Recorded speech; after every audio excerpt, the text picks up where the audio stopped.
For the past 12 years, the Crow County Pumpkin Carving Contest has been won by one man. A peculiar man for sure, but with an artistry of sculpting the seasonal squash said to be unmatched by mortal men. That's not to say Jack McCarver was not of this world, but he certainly appeared to be treated as supernatural by neighbors and townsfolk alike.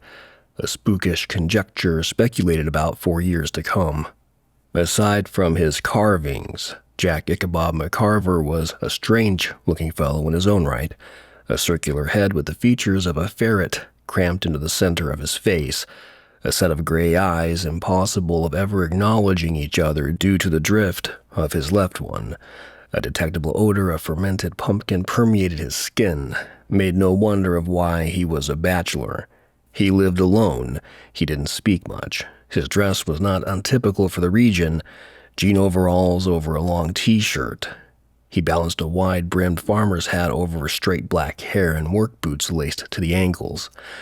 He stood a lanky 6 foot tall with long arms and large, thin hands that one would expect to be more calloused, him being a farmer and such, but they were smooth as a surgeon's hands, and by the quality of his pumpkin carving, just as precise. His farm lay on the outskirts of Crow, Idaho. There he slaughtered his own pigs and chickens, drew milk from a lone dairy cow, but his specialty was that he grew his own pumpkins. His pumpkin patch was dedicated to growing the county's best, not necessarily the largest pumpkins around. Each Halloween he seemed to prove that point when his crop sold out. It was late October when I saw him as the perfect subject of matter for a story for the Crow Caller, our town's local newspaper. I had just started working for them only 3 months out of high school. I received $100 for a story I wrote in my school paper about the influx of migrant workers at the meatpacking plant and how the industry was exploiting them by illegally hiring minors. Pretty heavy stuff for a high schooler, I know, but when my friend Eduardo Lopez suddenly stopped coming to class, I had learned why. I wrote the expose. The Crow Caller picked it up and reprinted it, then offered me a job. With Christmas coming up, I needed another $100 to get my girlfriend Sarah something nice. Halloween was right around the corner, and I thought why not find something not just seasonal but a bit scary to write about. There were many local legends about Jack McCarver, the pumpkin carver. As I noted earlier, Jack lived alone on his 3-acre farm and was rare to venture far from it. Except every Halloween Eve, his 1950s black Ford pickup truck would pull up into the county fairgrounds for our annual Oktoberfest and deliver the last of his crop of pumpkins along with his haunting masterpiece of a jack-o'-lantern. The contest offered a $500 prize, which Jack has claimed for the past 101 years. His farm was at the end of a half-mile of dirt road off the main highway. It consisted of a 2-story, asymmetrical clapboard house with a gable at the front and a porch. The wood, grayed and weather-beaten, was built in the early part of the last century. The barn nearby, just as gray, but seemed to stand purely out of stubbornness rather than solid construction. Mailmen and Amazon delivery men practically threw the packages out of their trucks without stopping. People said he murdered his own parents and dines along with their corpses in the evenings like some kind of Norman Bates, Norman Rockwell supper. Others say that they're buried in his pumpkin patch and their spirit haunts each pumpkin grown. He sells his haunted pumpkins on a stand he constructed at the end of his driveway, and it's on the honor system. Leave the money, take a pumpkin. Nobody has had the guts to break the rule. Add to that the rumors he once cannibalized a census taker. Or when they went to cut his cable service, he hatcheted a cable man into pieces, or the tale of the missing Girl Scout troop fed to his hogs, cookies, and all you could see there were a lot of folk tales behind the legend of Jack McCarver, pumpkin carver. My car was in the shop. It was a used Mini Cooper I purchased in junior high school, and let's just say it cost me a mini fortune in repairs. I had to borrow my sister's bike, a yellow Schwinn Wayfarer stepped through with a back rack. The 8-mile trip to the McCarver place took about 35 minutes, and I had left at 4. In the back of my mind, I was hoping I didn't catch him and his weekend at Bernie's parents just sitting down for dinner, or him baking actual Girl Scouts into cookies, or a half-dozen other scenarios gleaned from every Saw movie I ever watched. My goal was to interview him about his art, his pumpkin sculpting, learn his process. tools he used, and how he became so interested in the art form. Look, in Crow, Idaho, how far you can spit is considered an art. This made pumpkin carving high art. I arrived in time to see his black Ford pickup come barreling down his driveway and pull out in front of me and drive towards town. I didn't even have time to call out, "Mr. McCarver," or "Slow down, you idiot, you almost hit me." I watched as he disappeared into the distance. I looked at the lonely farmhouse. I know it's weird, but the house gave off the same vibe you get from seeing a puppy dog watch its master leave it behind, chained to a tree in the middle of nowhere. The phenomenon's called pareidolia, seeing faces in everyday objects. This house looked sad. There was still light left to the day. I figured I could wait on the porch for his return. As I sat on the weathered steps, an autumnal wind blew steady across the porch, and I was startled by the creak of the front door. Either the wind had pushed it open or someone was inside inviting me into the dark. The reporter in me took over, and I did the thing they tell you never to do in horror movies. Ask, "Who's there?" Followed by the next mistake, go in and find out who it might be. I stepped in and jumped at hearing a teapot from the kitchen screaming it was ready. Remaining true to the trope, I went to investigate. I stepped through the kitchen door, relieved to not see his parents having tea and biscuits with rats crawling from their mouths. I turned off the gas under the teapot and watched the steam dissipate like a genie returning to its bottle. I thought I heard a sound, a knocking sound. It was coming from the basement. I opened the door and flicked on the light switch. Nothing happened. Still, it was dark and spooky. I'm not going down there. Then as I closed the door, I noticed behind it, on a shelf lantern and a pack of matches, the house was getting darker by the second. Against my better judgment, I lit the damn thing and reopened the damn door. I was thinking I would make an ace reporter someday, or perhaps qualify to replace Freddy on Scooby-Doo. I crept down the basement stairs, only because the sound of every bending creak and crack demanded I creep. Surely these were the original stairs from pioneer days when this farm must have been constructed and would give way at any moment. There was a smell of mildew and wet clay coming off the walls of stones placed in lazy patterns upon each other, forming what could loosely be considered a room.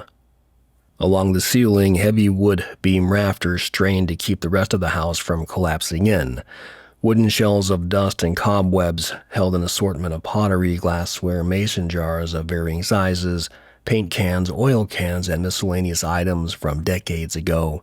A small window was covered with dirt and dust, so little filtered through, especially this far into fall when the sun was set around 5. The outside wind was pushing against it, causing the source of the original banging noise. Past the shelving in the center of the long basement, I made out what I thought was the shadow of a man hunched down. Stepping forward, my lantern illuminated a leg shape and then revealed the rest of what turned out to be a wooden table, or a workbench. On it, a perfectly shaped pumpkin still with vine attached. It looked to have been freshly picked from the patch. On the table, on a leather bib spread out nearly by order of size, were what I guessed to be the tools Jack must use for his carving.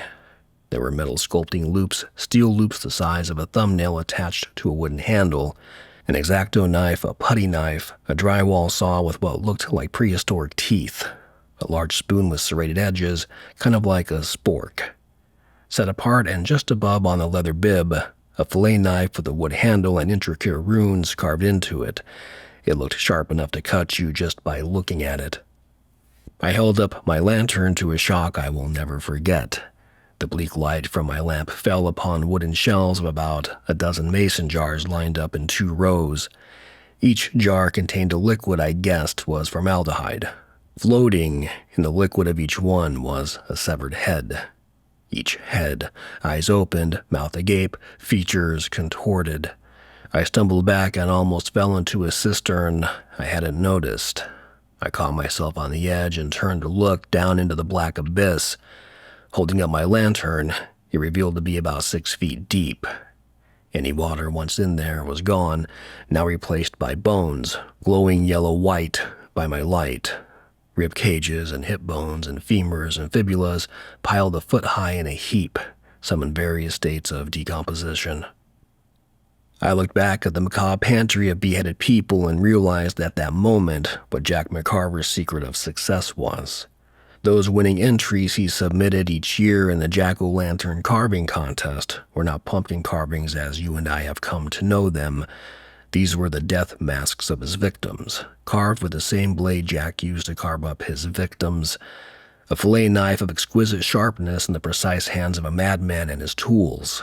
A drywall saw used to behead and dismember, spoons to remove brains, sculpting loops to fillet skin. The uses were infinite. That's when I heard the pickup truck outside.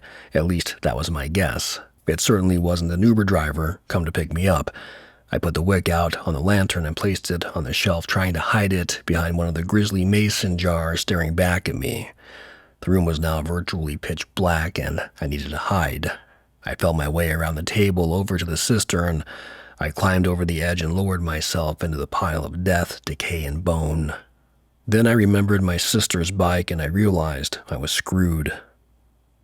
I heard the click of the light switch. The stairs creaked at a much quicker rate than when I took them, so someone had more confidence in them than I had.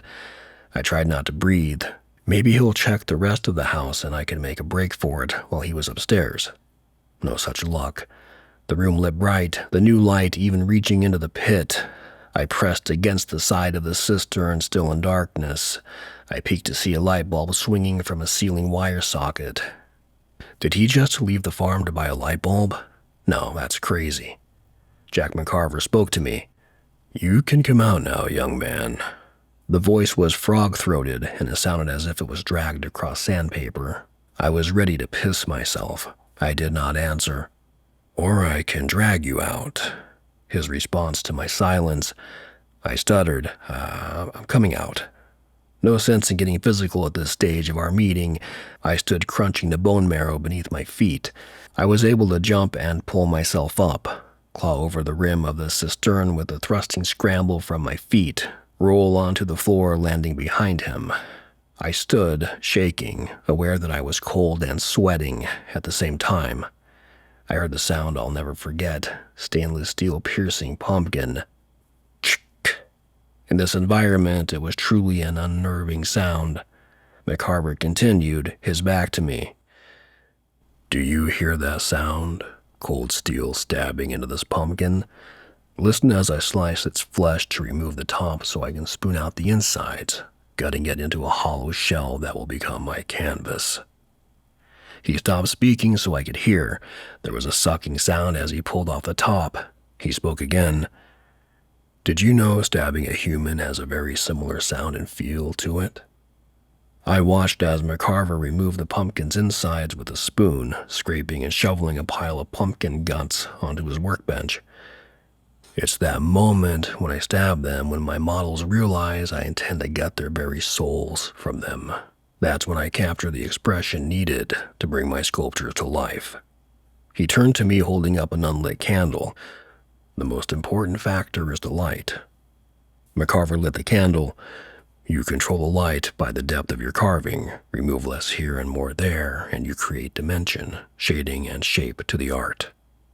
McCarver set the candle down. "But the real secret?" He began to pick seeds one by one out of the innards piled inside the pumpkins. "These are the seeds I use for my next crop. The bloodline, so to speak, continues." He opened his palm and showed me his blood seeds. He closed a fist and turned away. He turned back to me. McCarver had picked up a knife. "Let me show you." I went to run, and he blocked the path to exit. McCarver thrust his hand out, grabbing me by the neck and pinned me to the wall. I weighed half as much and a good 6 inches shorter. He banged my head against the wall with enough force to stun me close to unconsciousness. He spun me around, locking my arms behind my back. I felt the tightening of the zip tie, then spun back around to face him again. His smile revealed teeth as crooked as a broken fence. He held up a blade. "This is a fillet knife. It is used by the top chefs in the world. You won't feel a thing at first." Jack McCarver's gray eyes were otherworldly, the pupils dilated to the size of a button with the black pigment found only in the coal mines of hell. His ferret sneer almost drooled as he pulled up my shirt and slowly began pushing the knife into my gut. He was right. Whether it was adrenaline or outright terror, I didn't feel it, as inch by inch, it sunk into my belly with the same sickening sound I heard earlier. My hands were locked together, but I still had a free foot. I kicked at the shelving unit containing the heads and the lantern. A domino effect took place as mason jar bumped mason jar, knocking the lantern down onto the candle. An explosion of flame distracted McCarver, who pulled out the knife to attend to the fire. I dropped to a knee. The Black & Decker drywall saw a tumble from the table to the floor, laying teeth up. I dropped backwards onto it, feeling the blades bite into my back. I gauged where a sawtooth was, using it to slice my plastic bonds. McCarver almost had the fire out when I stood, and this time I pulled the shelves of the disembodied heads down. The jars burst open, and the formaldehyde exploded. I pushed through the growing fire, knocking McCarver into the cistern. I made for the stairs, holding my wounded torso tight. I heard him screaming but didn't look back. The whole basement and its ancient artifacts were exploding and bursting into flame. The fire was racing across the rafters. I ran so fast I don't remember touching the stairs, so there was no fear of collapse. I got safely to the kitchen. Before exiting, I stopped at the stove and turned on the gas while putting out the flame and piled it out with water from the nearby kettle. I let the gas run. I stumbled to the door, but not before the flames ripped out of the basement and now began to burn with purpose. I crashed from the house, holding my wound, tumbling down the wooden porch stairs, my face connecting with hardened earth and dust. I could hear the flames crackle and snap behind me and feel the heat of the increasing blaze on my back. I crawled forward in pain and nausea. I tried to get as far away as possible. I tried to stand, but continued to stumble. Exhausted and losing blood, I leaned on an elbow and turned to look back at the conflagration. Pareidolia, same phenomenon, different image.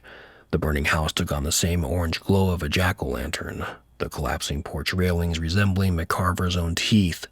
The hollowed darkness of the front door and empty second-story windows formed the eyes and nose. It looked like a demented jack-o'-lantern. As the house disintegrated, McCarver's screaming stopped. Then came the explosion. The wooden house that had survived drought, floods, and neglect for over a century splintered into 1,000 pieces and scattered in as many directions. It only took about 13 minutes for the emergency vehicles to show. I was lucky. The blade had missed perforating anything of life-threatening importance. I only lost 1.5 pints of blood. I would be out of the hospital in a day. Plenty of time to write my article for the Halloween edition. I was a town hero, reluctant, of course. I had been paid for my story and received even more notoriety when contacted by talk shows and podcasts across the country to retell the Halloween legend of Jack McCarver. I was a celebrity, and Sarah seemed pleased with that, insisting we attend Oktoberfest to know what it feels like to be treated like royalty. I prefer a quieter, humbler existence, but Sarah's never even been out of Crow County, so I wanted her to feel special if that's what she desired.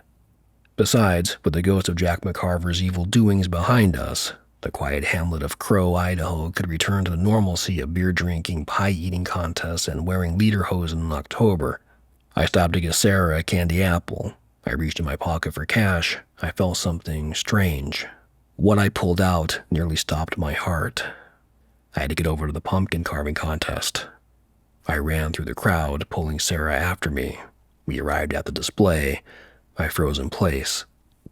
The center pumpkin on the top tier already had the first place ribbon attached.